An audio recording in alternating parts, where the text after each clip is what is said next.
Today I will show you how to write your own name.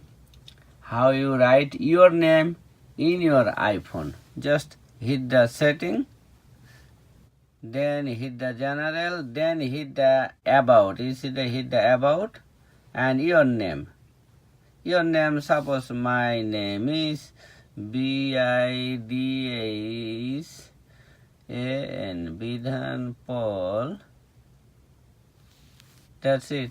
My iPhone name is Bidhan Paul. Anytime you can set up your computer, or if you put your computer, or if you transfer your picture one iPhone to another iPhone, this name, then your name will be appear any place.